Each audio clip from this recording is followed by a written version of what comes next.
মমতার কিচেনে আপনাদের স্বাগত। আজকে আমি আপনাদের করে দেখাবো শাহি পনির। চলুন দেখা যাক কিভাবে করছি। শাহি পনির বানানোর জন্য আমি প্রথমে একটা পেস্ট তৈরি করে নেব। এই জন্য আমি এখানে 2 চামচ পোস্ত নিয়েছি, এখানে 15-16টা আলমন্ডস নিয়েছি, এখানে 1 ইঞ্চি আদা আমি ছোট করে কেটে নিয়েছি, 5-6টা লঙ্কা নিয়েছি। আলমন্ডসের জায়গায় কাজু বাদাম বা চিনে বাদামও ব্যবহার করতে পারেন। এই উপকরণগুলোকে অল্প জল দিয়ে আমি পেস্ট করে নেব। আমার পেস্টটা তৈরি হয়ে গেছে। এখন আমি পনিরগুলোকে তেলে হালকা ভেজে নেব। পনিরটা ভাজার জন্য আমি কড়াই বসিয়ে দিয়েছি। কড়াইয়ের মধ্যে দিয়ে দেব 2 চামচ সাদা তেল।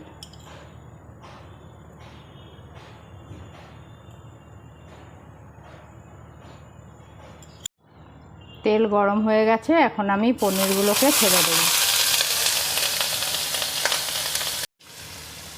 এখানে আমি 200 গ্রাম পনির নিয়েছি।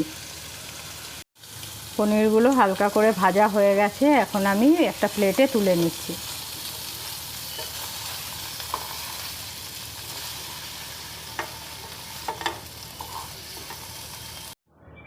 এই কড়াইতেই আমি দিয়ে দেবো আরও 3 চামচ তেল। এখানে আমি সাদা তেলই দিচ্ছি। এখন দিয়ে দেব গরম মশলা ফোড়ন। গরম মশলার মধ্যে আমি এখানে একটা এলাচ আর 2-3টে দারচিনি ব্যবহার করেছি। এবার একটু নাড়িয়ে নেব। এবার আমি পেস্টটা ঢেলে দেব।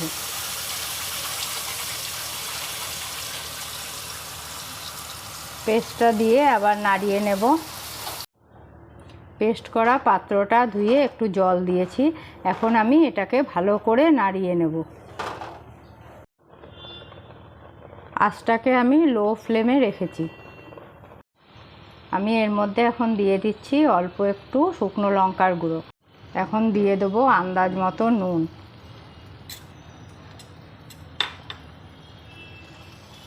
এখন আমি 300 ml দুধ দিয়ে দিচ্ছি। পেস্টের সঙ্গে দুধটা দিয়ে এখন ভালোভাবে মিশিয়ে নিলাম। এখন এটাকে ফুটতে দেব। আমি সম্পূর্ণ নিরামিষ করছি, আমি এখানে পেঁয়াজ রসুন ব্যবহার করছি না। এখন আঁচটাকে মিডিয়াম ফ্লেমে রেখেছি। গ্রেভিটা ফুটে উঠেছে, এখন আমি পনিরগুলোকে ছেড়ে দিচ্ছি।